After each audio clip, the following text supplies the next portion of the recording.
अस्सलाम वालेकुम, मैं हूं नूरुल आरफीन सिद्दीकी और आप देख रहे हैं आरफीन नामा। मैं अहम था, ये मेरा वहम था। आप इसे रदीफ काफिया से आरी कोई शेर कहने का कष्ट उठाएं या कोई और फतवा लगाएं, आई डोंट इवन केयर, लेकिन बात तमाम तर लॉजिक्स के ऊपर पूरी उतरती है। वो लोग जो कभी बहुत इंपॉर्टेंट हुआ करते थे, अचानक जिंदगी उन्हें कितना बेतौकीर कर देती है। माज़अल्लाह, मैं किसी और नुक्ते निगाह से नहीं कह रहा। उनकी इंपॉर्टेंस, उनकी सिग्निफिकेंस, उनकी इंपेरेटिवनेस वो नहीं रहती जो शायद कभी थी। भला किसकी बात कर रहा हूं मैं? जाहिर है कि साबिक वफाकी वजीर दाखिला चौधरी निसार साहब। हलफ उठाऊंगा, नहीं उठाऊंगा, नहीं उठाऊंगा, अभी उठाऊंगा। हैरान दिल को रोऊं कि पीटू जिगर को मैं। ये शख्स कभी मुल्क के एक इंतहाई अहम तरीन मनसब पर फायज था। ये शख्स कभी नवाज शरीफ की आंख का तारा था। ये शख्स जब प्रेस कॉन्फ्रेंस करने आता था, घंटों प्रेस कॉन्फ्रेंस किया करता था, और इसकी प्रेस कॉन्फ्रेंस घंटों अनइंटरप्टेड टेलीकास्ट भी होती थी, क्योंकि इसके पास जो पोर्टफोलियो था वही कुछ ऐसा था कि आप इसको अवॉइड नहीं कर सकते थे। इसमें भी कोई शक नहीं कि मौसूफ की शख्सियत में कुछ ऐसा है कि आप उनको सुनने लगते हैं। मैं अपनी भी बात कर रहा हूं, मैं भी इस जुर्म में बाज़ाब्ता तौर पर शरीक हूं। कराची ऑपरेशन शुरू हुआ तो ये मौसूफ मौजूद थे। जाहिर है कि फिर प्रेस कॉन्फ्रेंसेज होती रहीं। मुझे याद आता है मैं स्ट्रगल कर रहा था और उस वक्त इनका ये जुमला मेरे कानों में पड़ा बहैसियत वफाकी वजीर दाखिला कि अब अगर कराची ऑपरेशन के इस एक फेज में आने के बाद, इस एक इंतहाई अहम फेज में आने के बाद, अब अगर होटल पे, रोटी वाले होटल पे कोई जाकर के अगर कसीर तादाद में, बड़ी तादाद में रोटियों का ऑर्डर भी देगा तो उसे भी प्रॉपर चेक किया जाएगा। Can you believe? और हम सादा लोग एक बार फिर इनके झांसे में आ गए।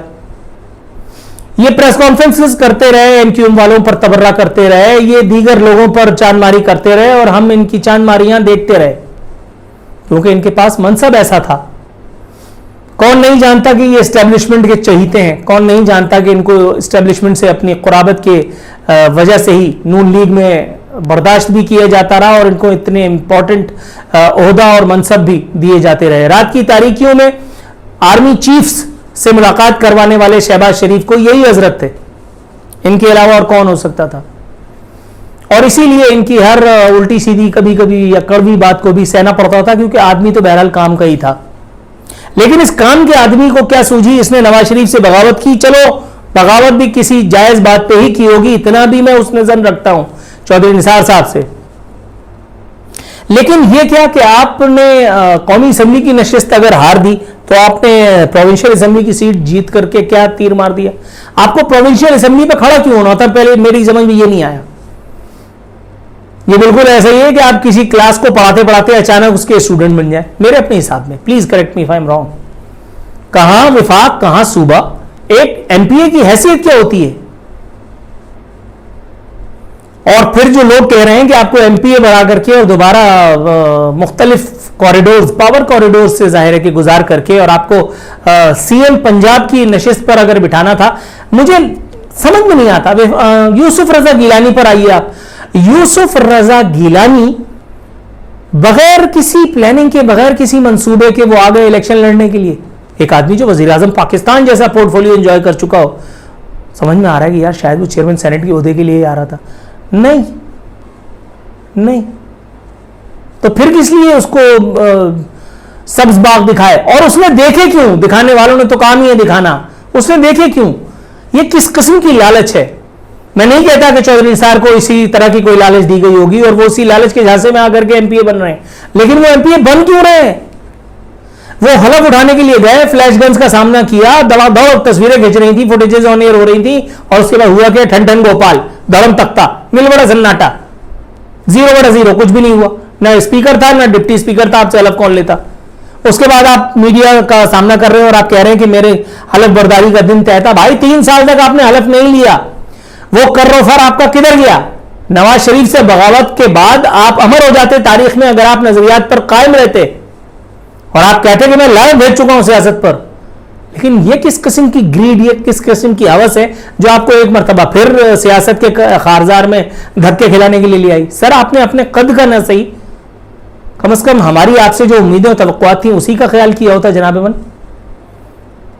मैं जब आप वजीर दाखिला थे तब भी ये बात कहता रहा हूं, ऑन रिकॉर्ड है, मेरे पिछले चैनल पे सारी फुटेजेस आप निकाल करके चेक कर सकते हैं, यूट्यूब पे अगर पढ़ाओ या फेसबुक पे। मैं आपको ऑन एयर कह चुका हूं कि आप अल्ताफ हुसैन के बारे में जितनी बड़ी बड़ी बातें करते रहे, आप अल्ताफ हुसैन का मोजा कभी पाकिस्तान नहीं ला सकते, और तारीख ने यह बात साबित की। आपका टेन्योर पूरा हो गया और आप अल्ताफ हुसैन के अलिफ को भी कुछ नहीं कर सके, आपके पास वो मैंडेट नहीं था। हाँ, आपका काम सौलत मिर्जा को फांसी देना जरूर रह गया था, वो आपने फांसी दी, आपने लोगों को बचाया और उसके बाद निकल गए। आपने एक और काम किया, आसिफ जरदारी के चुंगल से क्या नाम है वो साबिक वजीर दाखिला सिंध जुल्फिकार मिर्जा को बचाया। वो उनकी भाग दौड़ वाली फुटेज जो हमारे जहनों में मौजूद है, अगर वो ना एयर होती तो हम उन्हें टार्जन का बच्चा ही समझते जिसने जरदारी की आंख में आंख डाल करके ललकारा था। लेकिन उसके बाद जरदारी ने जो किया, जो पिद्दी लगवाई थी सिंध हाई कोर्ट में, उसके बाद एक टेलीफोन आपका आया, उसके बाद फिर उनको जुल्फिकार मिर्जा को रिलीफ मिला। नबील गबूल को गिरफ्तारी से बचाने के लिए बड़े मामलात थे, आप ही वो हजरत थे जिनका असर रसूख काम आया। तो आप इतने बड़े ओहदे पर थे यार, आपको ये सब करने की जरूरत क्या थी? 3 साल तक आपने हलफ नहीं लिया, आप अपने मतलब अगर नजरिए पे थे तो आप वहीं खड़े रहते, मैं आपकी इज्जत और तौखीर करता। लेकिन अब ये सब जो हो रहा है तो फिर आप ही ने मजबूर किया ना जनाब। आप कह रहे थे कि दिन मुतय्यन था, बताया गया था कि स्पीकर और डिप्टी स्पीकर की गैर मौजूदगी में हलफ बर्दारी मुमकिन नहीं, मामले पर कल या परसों अदालत से रुजू कर सकता हूं। करो, आम आदमी को मिले ना मिले, आपको तो इंसाफ मिल ही जाएगा। और गेट नंबर 5 जिंदाबाद, अगर आपको नहीं मिलेगा तो फिर मुझे मिलेगा, ठीक है। कहते हैं कि अपने मौक़िफ़ पर कायम हूं, हलफ उठाने का फैसला हुकूमत के खुद साख्ता ऑर्डिनेंस लाने की कोशिश पर किया, किसी सियासी खेल का हिस्सा नहीं। और भाई यहां जितने खेल हो रहे हैं, सियासी या गैर सियासी, वो किसी ना किसी के कहने पर हो रहे हैं और सब उसका हिस्सा ही है, बिला वास्ता या बिल वास्ता, डायरेक्टली और इनडायरेक्टली। शहबाज शरीफ से मुलाकात की बातें आपने कयास आराइयां करार दे दी, कहते हैं कि सियासी मामलात पर तबसरा नहीं करेंगे। सर आप सियासी मामलात पर तबसरा नहीं करेंगे तो वहां क्या मलाई खाने गए थे? दूध मलाई वाली जलेबी खाने के लिए गए थे? वहां क्या करने के लिए गए थे आप? वहां सियासत ही, वो सियासत में गए भाई। एमपीए क्या होता है? सियासतदानी होता है मेरा ख्याल है। आप सियासत की बातें नहीं करेंगे तो कॉमेडी करेंगे? कर सकते हैं आप, मतलब आमिर लियाकत अकेला करेगा, थक जाएगा बेचारा, आपने मिलकर के बोझ उठाने हैं, चलो ठीक है। आपसे अगर तवक्को नहीं भी थी तो आप ये क्या कर रहे हैं सर? मेरी समझ में नहीं आ रहा। इसका मतलब है कि वो बात ठीक थी। आपने कहा कि मैंने एक अरसे, आपकी वो प्रेस कॉन्फ्रेंस आज तक मेरी याददाश्त से महव नहीं हुई, आपने कहा मैंने एक अरसे नवाज शरीफ की दोस्ती का बोझ उठाया है, नवाज शरीफ की क़यादत का बोझ उठाया है। मैंने आपको टार्जन समझा था, मैं वाकई समझ रहा था कि आप इस लायक हैं कि नवाज शरीफ का बोझ आप उठा पाए। लेकिन ये क्या, नवाज शरीफ को माइनस करने के बाद आप भी मतलब, और आप जानते हैं कि मुझे नवाज शरीफ से कोई लेना देना नहीं है, आप जानते हैं कि मैं नवाज शरीफ पे तबर्रा करता रहता हूं, किया है और आगे भी करूंगा, इसलिए कि मैं किसी का परवरदा नहीं हूं। मगर सर ये बड़ी बात थी जो आपके मुंह को लग गई। आपने कहा कि वजीर आजम को मशवरा दिया कि इमरान खान ठंडा करके खाएं। अच्छा, इमरान खान को आपने खाने की इजाजत बहरहाल दे दी, लेकिन मजे की बात बताऊं आपको, आपकी इजाजत की उनको जरूरत नहीं है। इनफैक्ट इस खेल में जो भी होता है ना, वो किसी की इजाजत से नहीं खाता, वो बस खाता चला जाता है, खाता चला जाता है। अगर याद हो, चलिए बात फिर कहीं और चली जाएगी। आप कहते हैं शहबाज शरीफ से मुलाकात की बातें कयास आ रही हैं।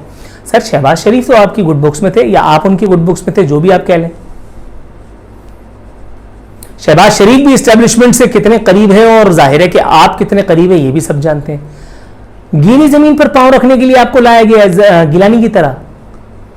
अगर वजीर आला पंजाब बनना मुतमईन नजर नहीं था तो फिर ये आप क्या टाइम पास करने आए कौम से?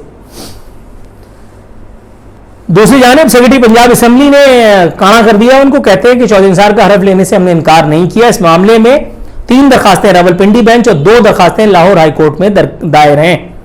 हमें 2 दिन का वक्त चाहिए था ताकि चेक कर सकें कि कहीं किसी अदालत में स्टे तो नहीं, कहीं ऐसा तो नहीं कि स्टे के दौरान हलफ लेकर तौहीन अदालत का मुर्तकिब हो जाए। बात ठीक है, लेकिन फिर भी चौधरी साहब नाराज़ हैं, वो कह रहे हैं कि मैं अदालत जाऊंगा। सर गरीब आदमी तो अदालत की तरफ देख भी नहीं सकता, बात करना तो दरकिनार, लेकिन आप तो गरीब नहीं, आप तो इन्वर्टेड कॉमास में बहुत अमीर हैं। आप अदालत ज़रूर जाइएगा, मुझे यकीन है, उम्मीद नहीं यकीन है कि आपको इंसाफ मिल ही जाएगा।